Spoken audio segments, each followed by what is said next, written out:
कहानी है माया की, जिसके साथ बचपन में कुछ ऐसी घटनाएं घटी जिसे जानकर आपके भी रोंगटे खड़े हो जाएंगे। आइए सुनते हैं माया की कहानी।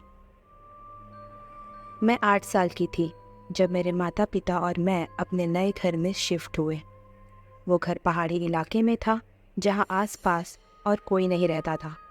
मतलब हमारा घर पहाड़ के ऊपर था और बहुत सुंदर था, लेकिन अजीब बात ये थी कि वहाँ आसपास ना तो और कोई मकान थे और ना ही लोग उस घर के पास से गुजरना पसंद करते थे।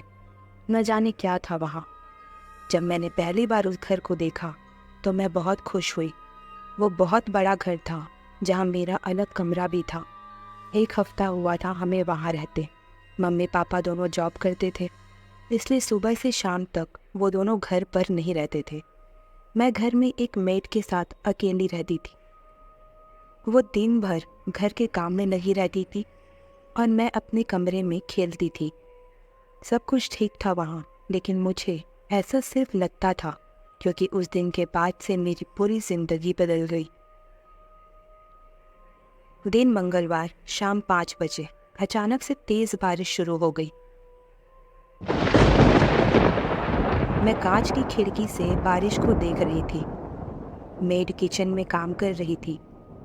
बारिश और बादल की गरज के अलावा और कोई आवाज नहीं आ रही थी, लेकिन तभी अचानक मुझे ऐसा लगा जैसे कोई मेरे पीछे खड़ा हो।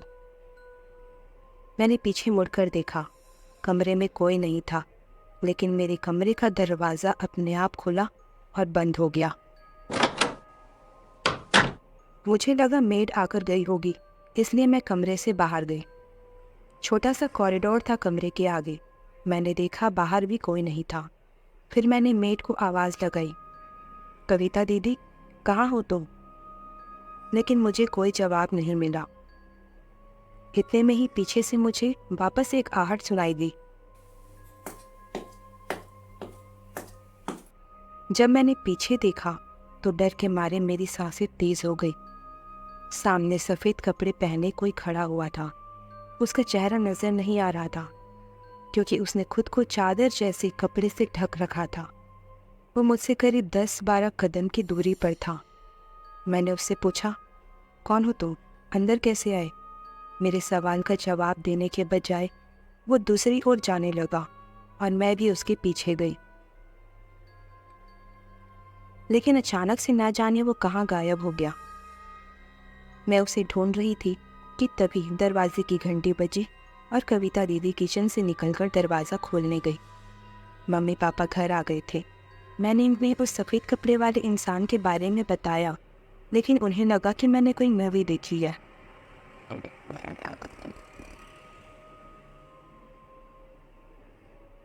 उसी रात की बात है जब हम सब साथ बैठे हुए खाना खा रहे थे। मम्मी पापा अपने काम के बारे में कुछ बात कर रहे थे और कविता दीदी मुझे खाना खिला रही थी। तभी मैंने पापा के पीछे से किसी सफ़ेद कपड़े वाले को गुजरते हुए देखा और कहा, पापा वो देखो। पापा पीछे मुड़े, लेकिन तब तक वो गायब हो चुका था। पापा ने कहा, मजाक नहीं माया, खाना खाकर चुपचाप सोने जाओ। मैं सोने चली गई। उस रात मुझे बहुत डर लग रहा था। मैं कंबल को ज़ोर से पकड़कर सोने की कोशिश कर रही थी, लेकिन जब मुझे नींद नहीं आई तो मैं मम्मी पापा के कमरे की तरफ जाने लगी। लेकिन बीच कॉरिडोर में ही मुझे कुछ आवाज़ आई।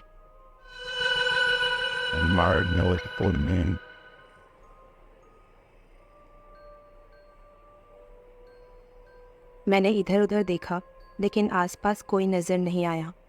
मैं वापस जाने लगी और जैसे ही हॉल में पहुंची, वैसे ही अचानक से हॉल में रखा टीवी चालू हो गया।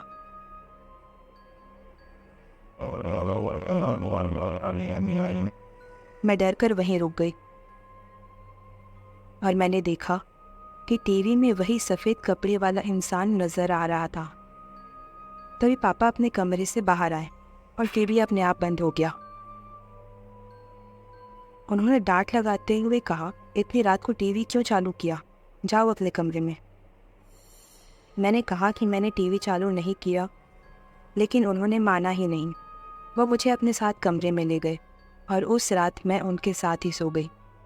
घर के आगे हमारा छोटा सा गार्डन था जहाँ एक झूला था अगले दिन मैं झूले में कविता दीदी के साथ बैठी हुई थी, तभी घर में टेलीफोन बजने लगा।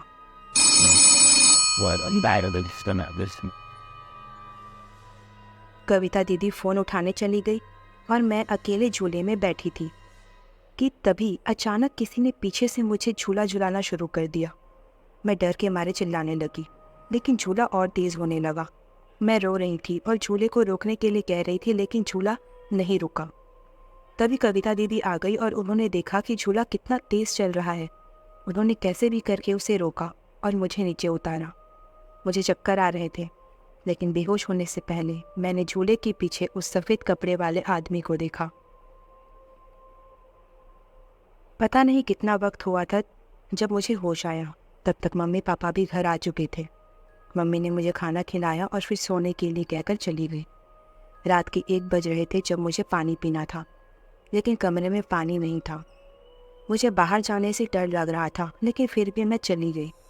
जब मैं किचन की तरफ बढ़ रही थी, तब मैंने देखा कि हॉल में रखी एक कुर्सी अचानक अपनी जगह से खिसक गई। उसे देख मैं वहीं रुक गई। फिर वो कुर्सी धीरे धीरे अपने आप ही सरकने लगी। मैं कांपते हुए वो सब देख रही थी। तभी अचानक से वो कुर्सी दीवार से जा टकराई, मानो किसी ने उसे उठाकर पटक दिया हो।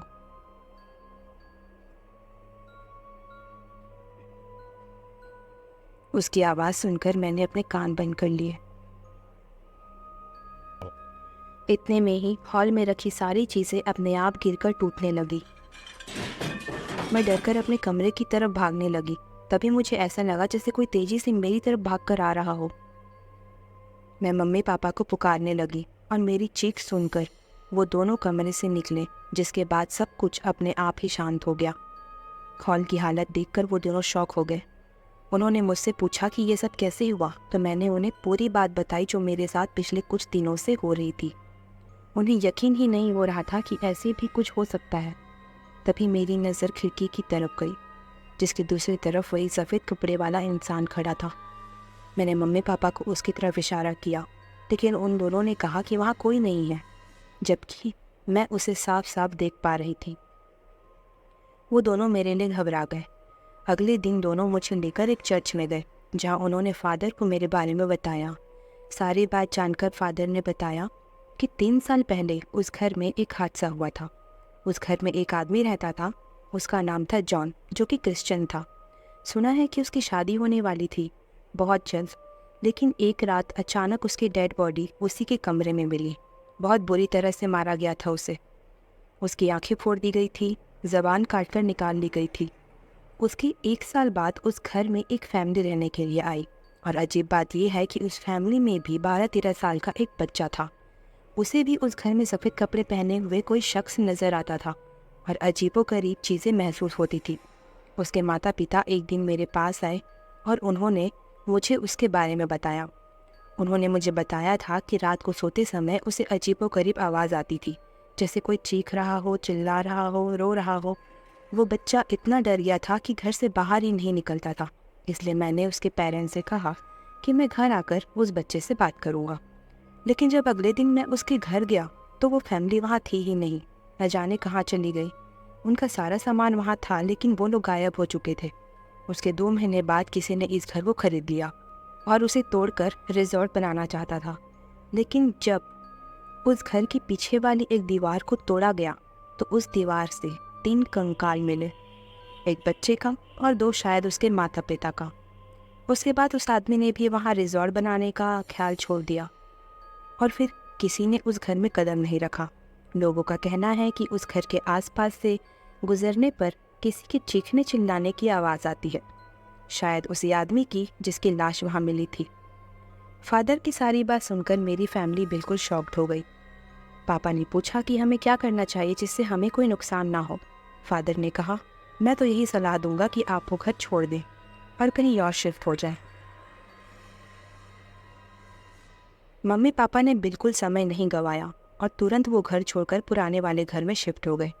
इस तरह समय रहते ही हम उस आत्मा से बच गए, वरना शायद हम भी उस घर की किसी दीवार में चुन दिए जाते। तो दोस्तों, कैसी लगी ये कहानी? उम्मीद है कि आपको पसंद आई होगी। इसी तरह की सच्ची घटनाओं के बारे में हम आपको बताते रहेंगे। इसलिए अगर ऐसी डरावनी कहानियाँ आपको सुननी पसंद है तो हमारे चैनल को सब्सक्राइब ज़रूर करें।